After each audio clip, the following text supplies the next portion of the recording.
Short Story Audio Theater presents Rust. Roy thought that 6 days in a spacesuit was intolerable even for a convicted felon, and so reluctantly decided that he would voice his concern to Managitron about it. He had suffered through long days of mining before, but never like this week. The chalky red rock of Mars chipped and scattered about him as he dug one of the deeper mines of his 5-year sentence. Go mine Mars. Shorten your sentence. In protest, he switched off the borer beam and set the chunky device on the rust-red dirt. He thought about the unofficial prisoner motto, "Greed must go on," and the disgruntled mantra of all Mars miners sentenced to the long hours of labor because of some crime or another, from petty theft to murder. Millions of them, digging like fire ants beneath the surface of this dead world with ice-blue borer beams in hand, hoping to one day mine enough ore to satisfy their robot foreman, to satisfy a sentence. As he climbed aboard the mine elevator, his knees creaking painfully, he flipped a few switches, ignoring the auditory warning that his shift had not yet ended, and that he would face another week of diminished food rations if he proceeded, and thought about Gwari Hussar, and whether or not she would ever remember him, or even care that he ended up here, that she might forgive him. She had such soft hair. Even though the elevator's speed hurt his gut, it took him ages to reach the surface. When the doors slid open, he lumbered silently across the burnt orange landscape, his thick soles kicking rubble here and there, passing near the junky evacuation rocket that sat unattended and forgotten save the sentry guns that sprang to life at his approach and then powered down as he stalked away. Nearby stood Managitron 72343-4, Roy's warden, who turned methodically toward him, its yellow paint chipped and faded, rusty metal beneath, its somewhat humanoid appearance angular and slightly taller than Roy. Intimidatingly taller. State the purpose for abandoning your shift, prisoner 2273-9. Came the deep voice that was lower than any human voice could manage, with a vibrato that buzzed Roy's helmet speakers. Request immediate break, said Roy evenly. Prisoner 2273-9 is exhausted. I need a break. Designated meal break is not scheduled at this time. Please return to work immediately or face solitary confinement for the remainder of your shift, plus nutrient feed via injection. He had done that once. Unyielding metal arms locked him in a box where a microfilament needle jabbed a vein once a day and made sure he kept up his strength. He decided to press it anyway. Request immediate break 72343-4, he pleaded, tears beginning to well. Please. It shifted on its metal legs, and Roy saw a tiny spray of hydraulic fluid escape its left knee joint to glide out a few feet above the surface, little spinning globs of red on a burnt orange background that eventually settled to the dirt. Waste recycling unit on mining suit of worker 2273-9 operating within parameters, it said, as if that were meant to help his situation. The suit recycled his urine and feces, but he never got used to the taste of the drinking water or the idea of what it used to be.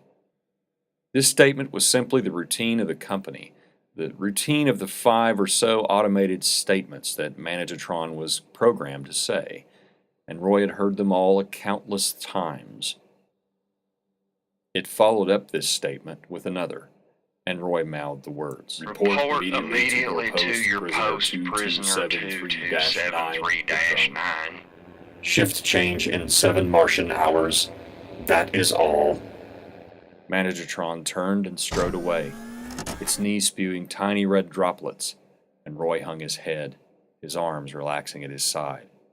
He could not remove his helmet, could not enter the airlock of Mining Base 224238-8, and fall into the shower stall, could not cram himself painfully into his efficient sleeping alcove, could not dream of Gwari Hussar.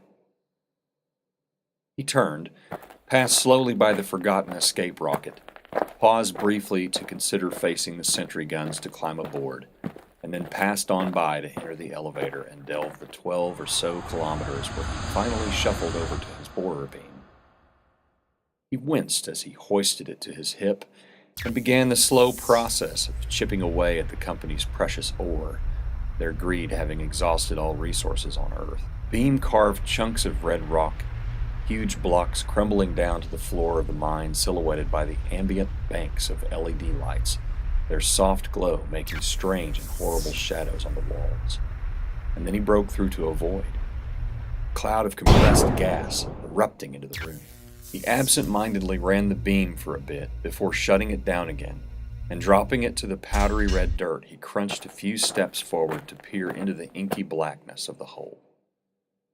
Reaching up to his helmet, he switched on his lamps and found a rust-stained corridor, and even though he had not realized the significance of his find, the old stories of some lost Martian civilization buzzing in his brain, he stepped in through the hole delicately, his knees creaking, and put his hand on the sandpaper walls. Recorder on. He stammered. Found a shaft that doesn't appear to be natural. Investigating further. Prisoner 2273-9, you have shut down your borer beam. Please continue work. The throaty voice of Managitron coughed and died in a sea of static as he moved further down the hallway within the void. Even though he could not hear his own footfalls, he felt a vibration beneath his soles, an energy, and the hallway stretched on into darkness, his helmet lamps illuminating rusted walls, the outward edges slightly curved with no right angles. It felt like a rusty tube, like looking at the inside of a straw found in the garbage.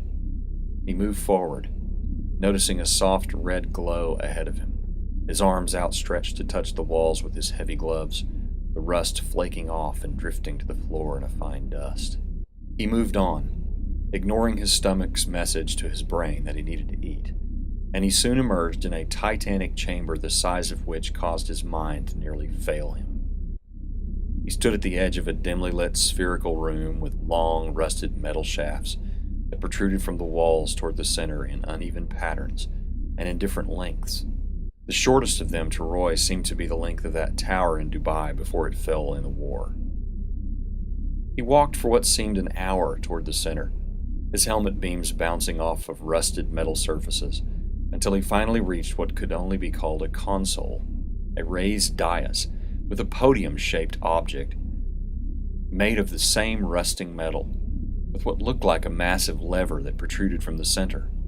A groove, the same size as the lever, bifurcated the podium. He was not an archaeologist, but he thought that all of this must be extremely old, the builders long since abandoning their handiwork. His dust-covered gloved hands reached out to touch the ancient console, and he felt a vibration in his fingertips before they ever brushed the metal, an electricity thrumming beneath it, a power of age-old technology. His hands moved to the lever, at least that is what he thought it was, a rusted metal shaft that rose from a groove in the top panel, a spherical knob at the end. The knob made from some black material that phosphoresced when his helmet lamps washed across it. He pulled. Nothing. It would not budge. He removed a tool from his belt, a heavy metal hammer used for testing the density of ore, and he banged on it, the sound of which could not be heard in this place without air, but he could feel it through his glove, and he could feel something give as a paper-thin sliver of rust fell from the lever. He tried again, this time feeling it break loose and pull toward him as if it willed itself to follow the movement of his hands, and soon it was pulled completely toward him, and a yellow light began to glow beneath the rusted face of the console, breaking out of the corrosion like the sun behind storm clouds. He touched the light, and another, green light, flashed beneath the yellow one, and he moved his hand there, and the massive cathedral of a room suddenly became awash with an eerie blue light. He bent backward at the waist, and peering above him saw a massive ball of bluish electric light pulsating and growing larger, ominously causing his helmet speakers to crack with the life of the feedback that made his teeth grind. His hands rose instinctively to the sides of his helmet as if to block out the sound, but it was of no use. The deafening noise rattling his eardrums, the pain shooting through his brain like a superheated ice pick. He ran, turning back to where he had entered, his feet falling soundlessly on the floor of the massive room, the only thing audible to him the sound of the horrible feedback and the rising tempo of his own breathing.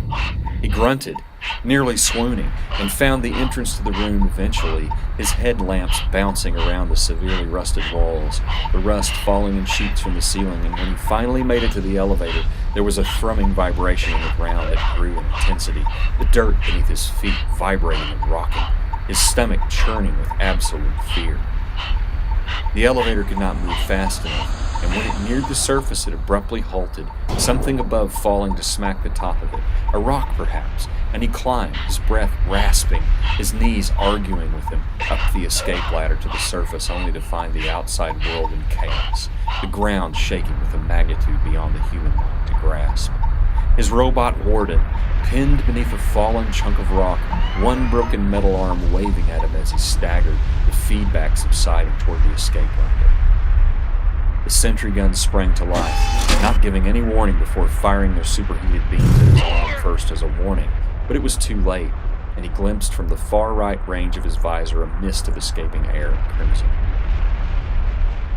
He fought through it, and a rock from a nearby cliff crashed down on one of the guns, the other firing again, this time burning a more mortal wound through his abdomen, but he fought through it. He found the hatch, popping the safety loose with a trembling gloved hand, the ground shaking beneath him, the soundless horror of it all beyond his understanding, and as he climbed within the capsule and closed the door, the rocket lifting far above the crumbling surface of Mars. He felt the air normalize around him, enough to remove his helmet, his wound feeling as if someone had taken a blowtorch to his liver and then left a hot coal there.